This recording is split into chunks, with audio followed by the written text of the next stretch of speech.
The economy is always changing, and uncertainty is a constant companion for any business, actually.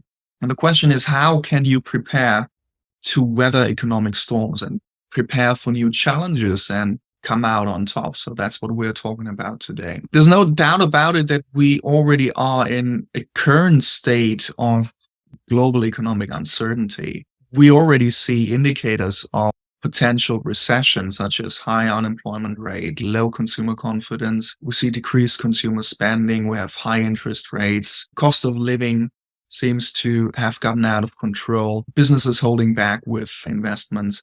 And that can lead, of course, to decreased sales and marketing budgets. Businesses just don't invest at the moment as much as they used to. We can see things like an increased competition drastically. And all of these things make it difficult for us to really forecast revenue. So as a sales leader, or even an owner of a marketing agency, we're in a very difficult position because we want to grow the business. At least we want to continue the business as it is and not lose market share, not lose revenue. So all of that are very difficult challenges. And also, if you look back, the impact of the pandemic on the economy, that has accelerated the trend towards digitalization, digital transformation, specifically digital sales transformation. But it also increased the pressure massively on sales and marketing leaders, on CEOs, on business owners.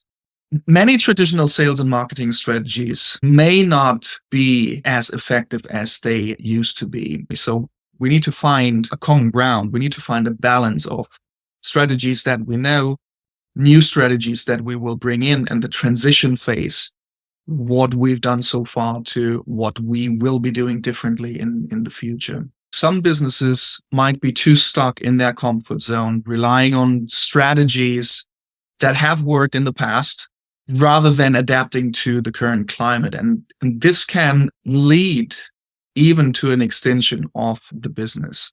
And there are examples that we can talk about. We can talk about Kodak, for example. Once a dominant player struggled massively to adapt to the shift towards digital photography. Blockbuster laughed at Netflix, Sears, Toys R Us, JCPenney, all of these businesses that were once dominant players in their fields who then failed to adapt to a change in the market, a change in the economy, a change of consumer behavior, a change of buyer behavior. When you fail to adapt, you are facing a danger and a threat of bankruptcy, of losing business, of potentially going out of business. So not being prepared for economic uncertainty can result in significant losses, even bankruptcies. You might lose significant key customers. And also one thing is the employee turnover. The whole pandemic made us shift to a remote first work environment. Now, a lot of businesses are trying to pull their employees back into the office. But once you've tasted that freedom, employees just are not that keen anymore to go back into an office. That can result in a high employee turnover, especially in sales. That churn rate needs to be as low as possible. We want to keep the talent that we've hired and developed over, let's say, 1-2 years within our company. We want to keep that talent. Now, it's better to be proactive in preparing for uncertainty than to wait for it to happen and then trying to react in panic or in a rush. A lot of businesses are now forced to prepare, to really adapt right away. And what we found with working with a lot of clients and businesses, if you're not prepared enough, you tend to kind of go about it in a rush, not thinking things through. A lot of businesses think that they need a quick solution, a quick strategy right now, which is true. We need to be swift. We want to be as flexible as possible, or we want to adapt as quickly as possible. But at the same time, to slow down the process the thinking process, the strategizing process, for one simple reason. We also look at the long-term effects. So what we do right now, even if uncertainty is there, we have to do something different and we have to do it as quickly as possible. That does not mean to rush things.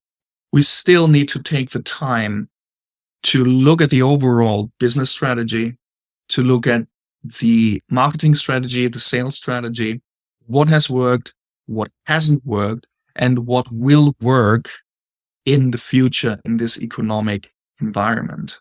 So businesses that take the initiative will be in a much better position to come out on top in the long run, while those that don't may struggle to survive. That's what I meant with slowing down, for thinking things through, because in the end, short-term results are important, but what's more important is the long-term vision, the long-term strategy.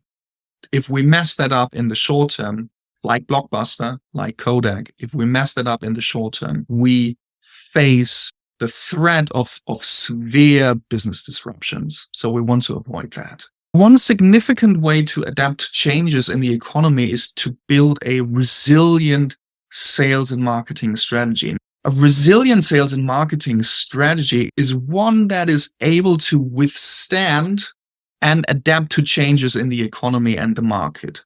Adapt quickly and moving forward with certainty, confidence, and flexibility. Again, not only short-term, but also long-term. We want to have the long-term vision of the business, of our brand, always on top of everything that we do. And then we can reverse engineer everything into the short term. Businesses and marketing agencies that we work with, they do accomplish that by having a flexible approach, a flexible mindset and attitude that allows for a rapid adaptation to changing conditions without being in a rush, without being in a panic. How can that be achieved? 3 things. Number 1, having a diversified product and service offering. That a decline in demand for one product, one service, can be offset by an increase in demand for another, right? We don't want to be just dependent on just one product or one service. We want to build a portfolio of services, a portfolio of packages, a portfolio of products. Number 2, keeping an eye on market trends and actively monitoring for changes. I think that is something that should be given for any business owner, for any sales leader, for anybody in the C-level. We want to keep an eye on what the market is doing and monitor the changes. Why? Well, so that any shifts in consumer behavior and market conditions can be quickly identified and responded to, right? We want to know what's going on immediately, not so that we rush into a decision, but having the opportunity to make a sophisticated decision. And number 3, having a robust plan in place for handling unexpected disruptions, such as recession, such as war, such as a pandemic. And why is that important? Well, the organization can continue to operate and make progress even in the face of adversity. Maybe not grow, maybe not thrive, but at least in that period of uncertainty, in that period of adversity, we can continue with the business.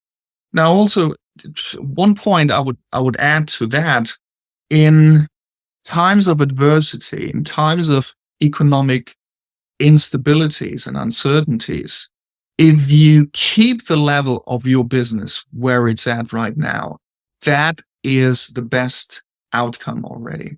At the very least, we want to maintain where we are right now, and then use that uncertainty once it ends as kind of a jump start into the next growth phase. Now, I want to talk about 6 specific strategies that you can implement that will help you and your business weather economic uncertainty. Number 1 is to diversify your revenue streams. Now, you can achieve that by either identifying new markets or customer segments to target, offering new products or services, build new packages, or even exploring new distribution channels. So, for example, a business that previously relied on in-person sales could diversify their revenue streams by starting an e-commerce store or launching a subscription-based service. Number two, you want to build a strong and agile team. Now, you can do that by investing in employee development, encouraging collaboration, communication, creating a positive and proactive culture. For example, regularly conducting performance evaluations, which you probably already do, to identify areas where individuals can improve, incentivizing personal development within your business, within your organization, incentivizing it for your employees, but also incentivizing it for the business to invest in personal development, in upskilling, in reskilling of their team. There are two parts of that. The incentive is twofold, one for the employee, one for the employer. Number three, prioritizing customer relationships. It's way more expensive to acquire new customers than it is to keep existing ones, to upgrade, upsell, or cross-sell existing customers. Of course, you want to understand your customer needs and preferences and provide excellent customer service for that. Have a strategy, a sales strategy in place for your sales team to facilitate existing relationships, to nurture existing relationships with existing clients. Number four, leveraging technology to increase efficiency and productivity. And number two, reduce costs. Now, how can you do that? Businesses can do that by automating certain processes, by using data to make informed decisions, by investing in modern technology that can help streamline operations. You can use software like Salesforce for customer relationship management, Apollo for sales automation, and so on. What we want to do is to increase the productivity, increase the efficiency of our teams and of our organization, and at the same time have an eye on the costs. And if possible, reduce costs where it's feasible. And lastly, we want to continuously monitor the market and adjusting our plans accordingly. A plan is fine. You can have a strategy, you can have a plan, you can implement that and then roll with that. But if you don't adapt your plan, your strategy over time, every quarter, every half year, every year, then you run into the risk of getting stuck. Now, how can you do that? Well, conduct market research, look into things like Gartner, and keep track of the trends within your industry, maybe even industries that are neighboring your industry, because they could have an effect. Make adjustments to your plans and products and services as you see fit and as it is needed. Let me just summarize what we discussed. We know that uncertainty is always a constant companion for sales and marketing and for businesses in general. So it is important for us to be prepared for potential changes in the market and the economy. Not being prepared for economic uncertainty can result in significant losses. We lose market share, we lose key customers, we lose employees. And also, resilient sales and marketing strategy is absolutely crucial. And that is a strategy that is able to withstand and adapt to changes in your market and in the overall economy.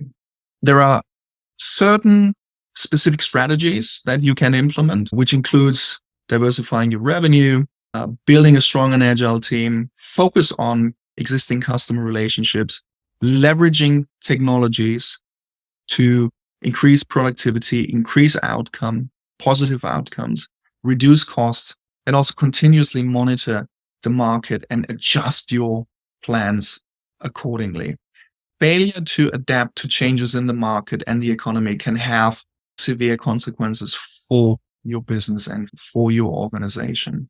Those businesses and those organizations who take the initiative will be in a much better position to come out on top in the short, but also in the long run. And those who don't adapt, who just sit there and do nothing, will definitely struggle to survive.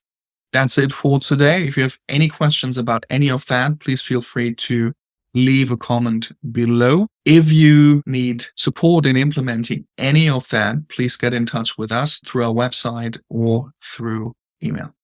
See you next time. Thank you.